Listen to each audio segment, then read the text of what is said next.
Bienvenue à votre émission À vous la parole. Pour ce numéro du jour, nous recevons M. Justin Kofi. Il est le trésorier de l'Association régionale de l'industrie touristique du Haut-Sassandra. Avec lui, nous aborderons la question de la difficulté du tourisme et de l'hôtellerie dans la ville de Daloa, chef-lieu de la région du Haut-Sassandra. Pourquoi cette association? Cette association, pour pouvoir, je dirais, aider les hôteliers de la région face à toutes les activités, surtout les menaces qu'on reçoit. À l'instar de toutes les autres activités, il faut dire que l'hôtellerie n'est pas une activité aussi facile. Au sein de l'activité, nous avons beaucoup de difficultés, à savoir face aux impôts, par exemple, à l'administration étatique, aux impôts, à la police, et puis plein d'autres choses. Donc il faudrait qu'on se mette ensemble d'une seule voix pour aller contre ces menaces et puis régler nos problèmes internes. Quelle est votre définition des services hôteliers? Oui, il y en a plusieurs. L'hôtellerie, c'est pratiquement la même chose comme une société. Hein. Nous avons toutes les caractéristiques, toutes les branches.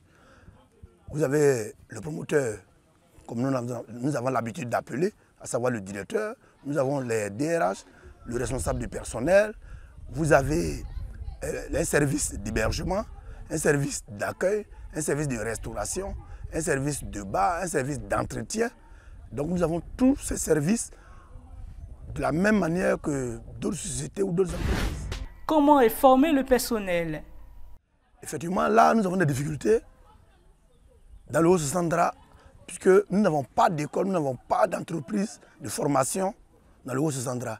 Toutes ces personnes qui viennent généralement d'Abidjan après avoir fait leur diplôme dans les écoles basées bien sûr à Abidjan. Parce qu'à Daloa, il n'y a pas d'école.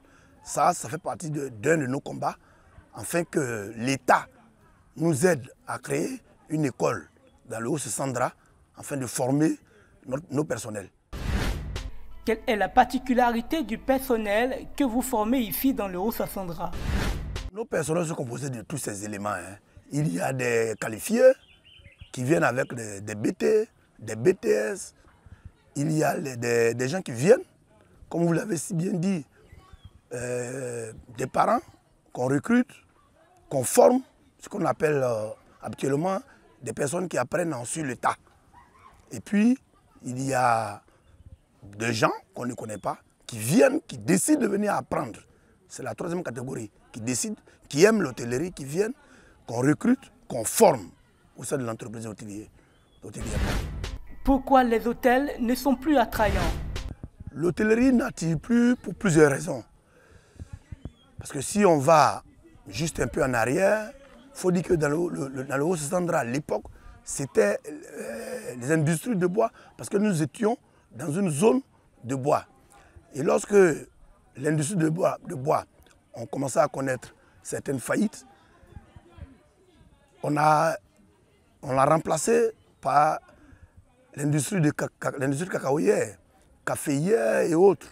Mais il faut dire que depuis un bon moment, tous ces éléments n'existent plus. Or, à l'époque, c'était des choses qui attiraient des autres personnes vers le Haut-Sassandra. Malheureusement, aujourd'hui, le bout de cacao, ce n'est plus à l'ordre du jour. Les bois, pire, non plus à l'ordre du jour. Évidemment, c'est les fonctionnaires qui sont dans le Haut-Sassandra. Or, qui dit fonctionnaires, les travailleurs, ça ne peut pas être un focus pour le tourisme dans le Haut-Sassandra. Donc, on n'a plus rien d'attrayant véritablement dans le Haut-Sassandra. Et compte tenu du fait qu'on avait des difficultés, par exemple, au niveau de la voirie, du fait aussi que Daloa est très loin d'Abidjan, on n'arrivait pas à recevoir, je dirais, des séminaires, des visites touristiques. N'est-ce pas à cause des services que vous offrez à vos clients? Tout à fait, c'est une limite, mais c'est ce que nous disions tout à l'heure. C'est une véritable limite parce que pour qu'il y ait le tourisme, il faut qu'il y ait la population. Pour qu'il y ait le tourisme, il faut qu'il y ait les facteurs favorisants. Et tel que vous expliquez, effectivement, c'est des des réalités qui ne vont pas pousser du revers de la main. Je pense que c'est une volonté politique. C'est le gouvernement, je pense, qui doit essayer de nous accompagner. Parce qu'il faut dire que l'industrie touristique, certes, du Haut-Sandra, je dirais pour toute la Côte d'Ivoire, l'État n'accompagne pas les promoteurs dans cet exercice. Si l'État, par une volonté politique, nous aidait, c'est des choses qu'on peut y remédier. Tout simplement parce que aujourd'hui, quand vous prenez les hôtels, que ce soit dans le Haut-Sandra ou toute la Côte d'Ivoire entière, les hôtels qui appartiennent aux Ivoiriens, c'est de leur propre poche. C'est de leur propre poche que ces hôtels ont été construits, que ces complexes ont été construits. Mais il ne faut pas oublier que nous avons des charges. Et ces charges se reposent sur le directeur. Les charges se reposent sur le complexe. Bon, si l'État n'a pas de volonté politique réelle pour accompagner l'industrie touristique, ben on sera à ce niveau toutes les fois. Pourquoi l'État vous soutiendrait-il? L'État doit nous venir en aide. Parce que l'industrie touristique est une activité aussi, certes comme les autres, mais c'est une activité particulière. Je dirais c'est l'une des premières images même d'un pays. C'est l'une des premières images de la nation. Tous ceux qui viendront, les investisseurs, quand ils arrivent, c'est dans les hôtels qu'ils dorment. C'est dans les hôtels qu'ils se trouvent. Quand ils doivent venir faire des investissements, même à l'intérieur, c'est dans les hôtels qu'ils doivent se retrouver. Mais je dirais que certes, les bénéfices reviennent, mais il faut le dire, les charges sont énormes. Et à part de ces charges qui sont énormes, le bénéfice même en tant que tel, ce n'est pas aussi exorbitant comme souvent on a l'habitude de penser. Parce que pour quelqu'un qui a un jeune complexe, peut-être même de 10 chambres, pour le commun du mortel, lorsque ce monsieur vend ses chambres, ne serait-ce qu'à 10 000 francs, on fait un calcul très simple, on se dit qu'il perçoit 100 000 par jour. Et on multiplie, parce que là, on est très fort là-dedans, on se retrouve à 3 millions par mois. Mais je vous dis, c'est même pas évident que le promoteur ait un bénéfice même de 100 000. Parce que comme on l'a dit, il y a beaucoup de facteurs qui rentrent en compte dans ce qu'on peut appeler l'attraction. Et ça appartient à l'État. Parce que si tu dois avoir 10 chambres, il y a le service des impôts, il y a la CIE, les factures, il y a la SODECI, il y a la CNPS. Et puis, on ne peut pas tout citer, il y en a beaucoup. Donc vous comprenez, quand vous prenez tout ça, ce n'est pas des gens qui viennent prendre 2 000 ou 1 000 francs. C'est de grosses sommes. Donc à la fin, même si vous faites le plein, du 1er au 31, les 3 millions, mais avec le personnel qu'il ne faut pas oublier. Parce que comme vous le dites, il faut prendre du personnel bien formé, du personnel connaissant, mais il faut leur donner ce qu'il faut. Bon, quand on fait le bilan, il arrive des fois que le promoteur a investi pour 10 chambres, je dirais 25 millions, 30 millions. Et puis percevoir que 150 000, 100 000 francs par mois. C'est tout ça qui fait qu'aujourd'hui, comme vous l'avez si bien dit dans la première question, le tourisme aujourd'hui n'attire plus. Parce que si le monsieur doit venir investir 30 millions, 40 millions, 50 millions, et puis retirer que 100 000 francs par mois, je vous le dis, ça n'attire même pas le promoteur. Évidemment, il ferme avec toutes les charges que je viens de citer, parmi tant d'autres d'ailleurs. Donc moi je dis, il faut que l'État nous vienne en aide parce que nous exerçons une activité qui est très particulière. Il faut que l'État nous vienne en aide avec toutes ces charges. Soyez plus explicite. En diminuant en premier lieu les charges. En diminuant les charges, j'insiste là-dessus. Parce que quand vous prenez une entreprise qui prospère très bien, certes, l'État n'a pas sa part, mais c'est un investissement où l'activité marche à merveille. Or, nous avons besoin de l'État. En diminuant les charges, comme je l'ai dit, au niveau des impôts, nous payons les impôts au même titre que les autres entreprises.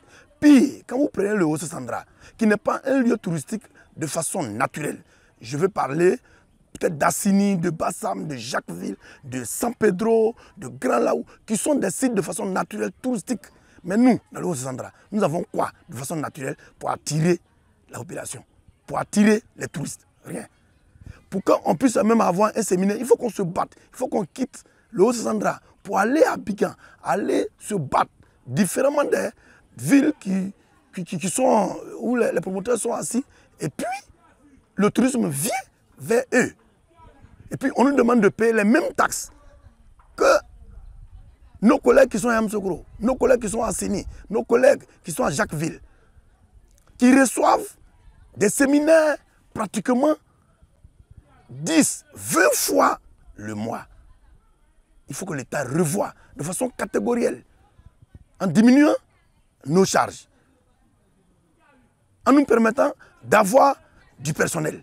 Parce qu'aujourd'hui, quand le jeune homme ou les jeunes viennent avec le BTS, quand ils viennent avec la tête pleine.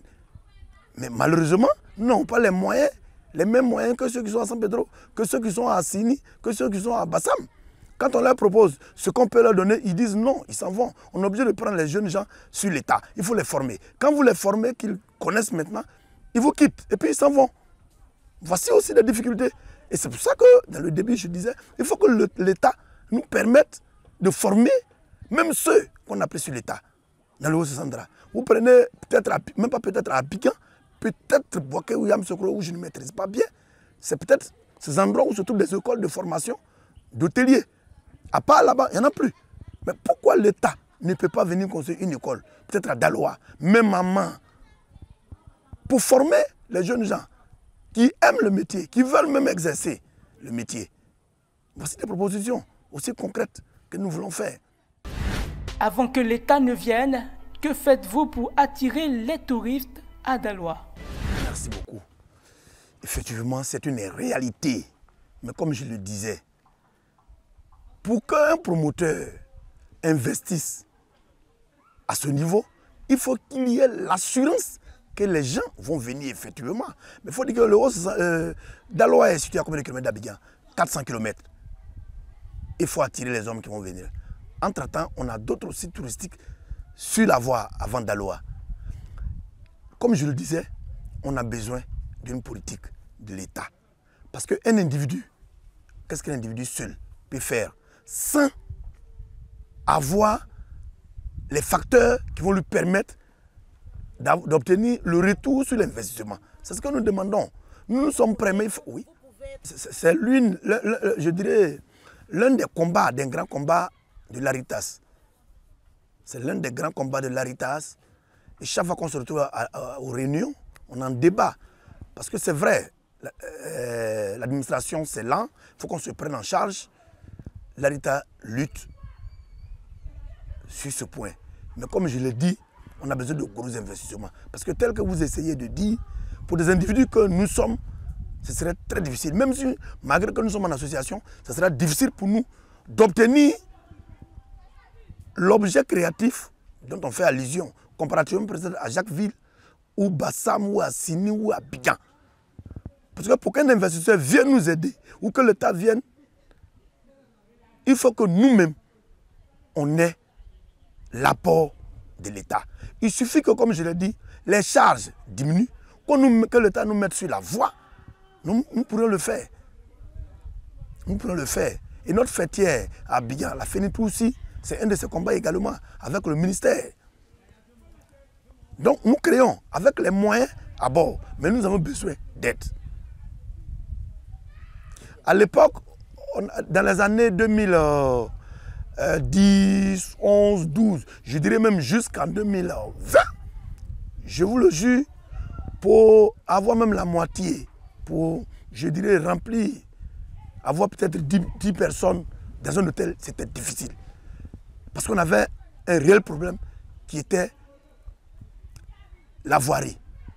Je vous le jure, de Yamoussoukro à Daloa, il fallait faire 4 heures. Personne ne s'hasardait. L'État fait un pas en rendant cette voie praticable aujourd'hui. En moins de 1h30, vous quittez Daloa, vous êtes à Yamoussoukro. C'est déjà, voici, des choses concrètes qui aujourd'hui nous propulsent.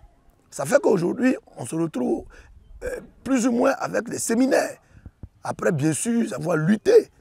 Mais nous trouvons que l'État fait certes cela, c'est beaucoup, mais c'est insuffisant. Il faut qu'il nous vienne encore en aide, en nous aidant à créer des sites même touristiques. Quand on parle de Petit Apia, là où c'est le village des singes, le village des éléphants, mais on a besoin encore de l'État. Parce que c'est des endroits naturels. Les villageois n'ont pas les moyens. C'est des sites qui appartiennent, je dirais, à l'État.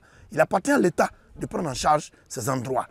et nous aider à promouvoir. Et si ces endroits sont connus, ces sites sont bien vus, bien arrangés, on aura le tourisme en Côte d'Ivoire. Le co-tourisme dont vous faites allusion, ça pourrait nous permettre de pouvoir investir et puis recevoir tout ce monde.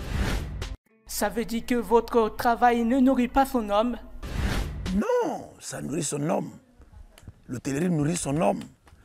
Mais comme je le disais, c'est insuffisant. Pour ce que nous avions mis comme investissement, c'est insuffisant. Pour tout ce qu'on a comme force, nous disons que c'est insuffisant. Je vous le jure, chaque vendredi, nous sommes débordés. On n'arrive pas à loger ceux qui viennent. Je prends l'exemple particulier de vendredi, parce qu'il faut dire à Daloa, c'est une zone de funérailles. On a l'habitude de s'amuser en disant que nous faisons le tourisme funéraire. Parce que les vendredis, rare, des seuls jours où nous faisons les plaies des hôtels. À partir de là, c'est fini. On se retrouve avec nos personnels qui sont plus nombreux que les clients qui arrivent. Comment voulez-vous qu'on puisse en sortir? Il faut que l'État fasse un effort en créant des usines, en créant des sites qui vont permettre aux personnes de venir ici. Des écoles au-delà de l'université que nous avons, mais il faut que l'État nous aide de façon naturelle, afin que nous faisions le côté culturel. C'est notre devoir. Pourquoi les gens devraient-ils venir à Daloa? Merci beaucoup. Chers frères et sœurs, nous vous invitons à Daloa, le Haut-Sassandra. Daloa a besoin de vous. Daloa est méconnu. Daloa a tout ce qu'il faut. Daloa a mieux même que certaines villes que vous fréquentez. Si vous arrivez à Daloa, vous aurez les plats naturels. Vous aurez la viande d'antilope.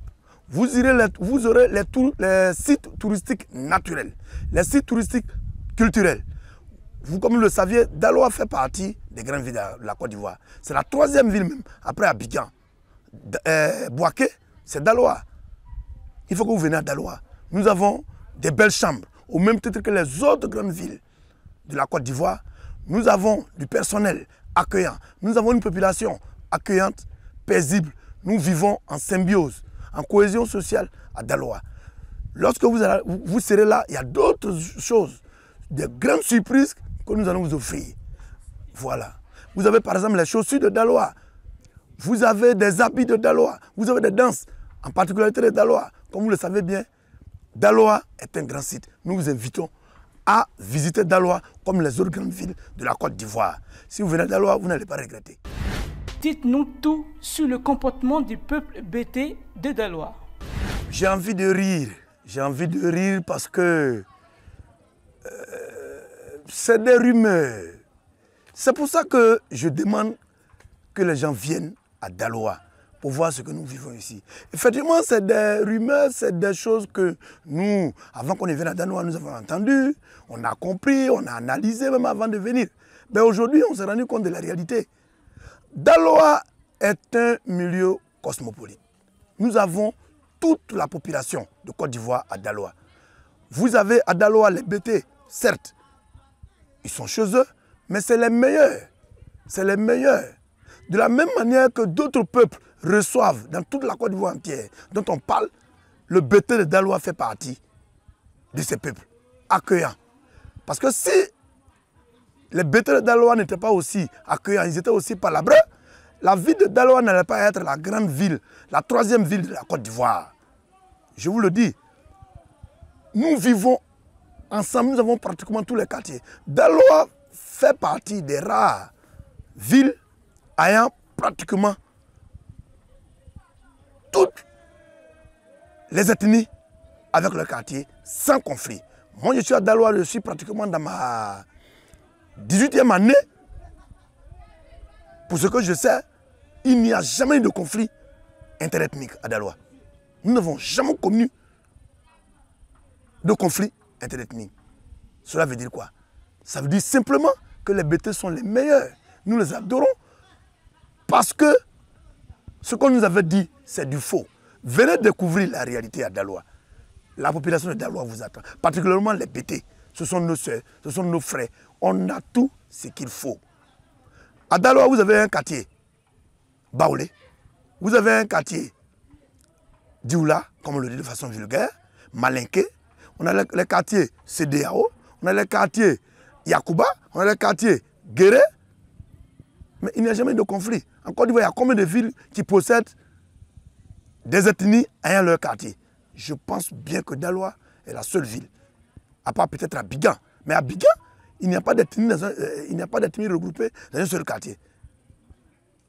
Différemment de Daloa. Les BT de Daloa sont les meilleurs. Moi, j'ai fait un peu quelques villes BT en Côte d'Ivoire, mais dans le classement, les BT les plus doux. Mieux même, je dirais, si on doit les comparer à d'autres ethnies, qu'on dit ethnie douce, Daloa est en première position. Nous vivons dans les villages avec des Baoulés, des Senoufo, des Burkinabés, des Yakuba, des Guéré. Les conflits, c'est des conflits de façon naturelle qui arrivent, des crises, des petites crises entre amis. Ça, c'est des choses qui sont naturelles, qui arrivent partout en Côte d'Ivoire. Venez à Daloa pour découvrir la réalité. Venez à Daloa pour connaître le vrai BT. Parce que les BT que vous connaissez, qui vous disent qu'on vient de Daloa, qui sont coléreux, qui sont palabreux, ils ne viennent pas de Daloa. Demandez-leur très bien leur origine, ils ne viennent pas de Daloa. Parce que soit ils viennent d'Abidjan, ils viennent de Korogo, ils viennent de Katiola, ils viennent de Sandra. Ils vous disent, on est Daloa, sachant bien qu'ils ne connaissent même pas la vie de Daloa. Venez à Daloa, vous allez connaître les BT originaux, les vrais. Merci. Quels sont les repas que l'on trouve à Daloa? Chers frères et sœurs, venez à Daloa. Les surprises agréables vous attendent. Vous aurez le poisson de Guessabo, les meilleurs poissons de la Côte d'Ivoire. Le plat, Yoro Loko, que vous connaissez, je pense bien. Le Yoro Loko, c'est un plat spécial. Si vous goûtez à ce plat, je suis sûr que vous allez acheter des terrains et vous allez construire, vous allez rester ici.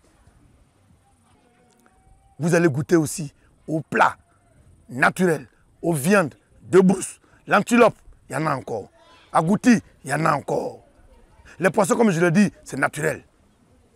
Et puis, les vrais antilopes, on se comprend. Il y en a encore. De très beaux antilopes. Hein? De très... Hein? C'est bon, on vous invite. Nous sommes là. Venez, nous allons vivre. Nous allons partager le bienvenu. Nous allons partager la vraie vie à Daloa avec les antilopes. Et quels sont vos vœux du Nouvel An? De façon naturelle, nous souhaitons nos vœux les meilleurs. Mais nous, à l'Aritas, on a l'habitude de dire, au-delà de ces vœux, nous demandons au Seigneur de nous offrir une santé de fer et puis une longévité.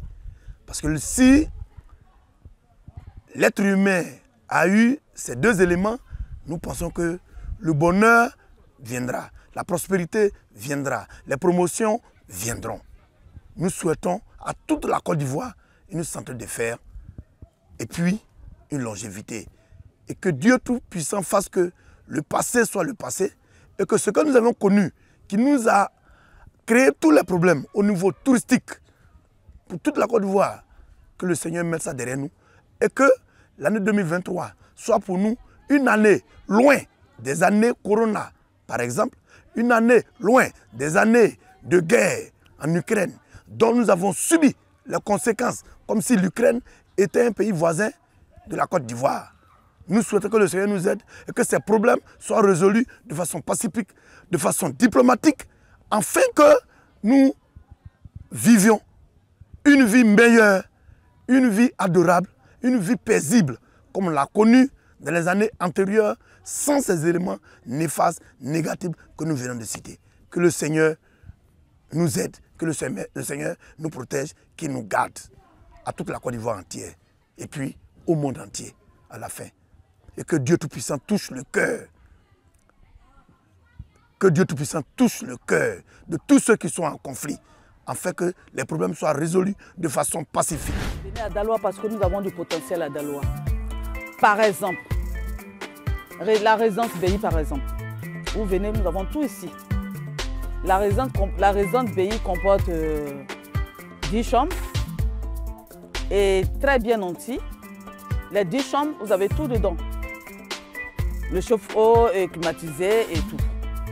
Ensuite, vous avez le restaurant, vous avez la piscine. Regardez juste la piscine derrière moi.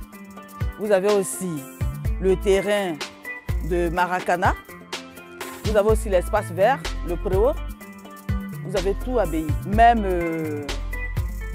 pour vous ressourcer, vous avez besoin aussi des arbres.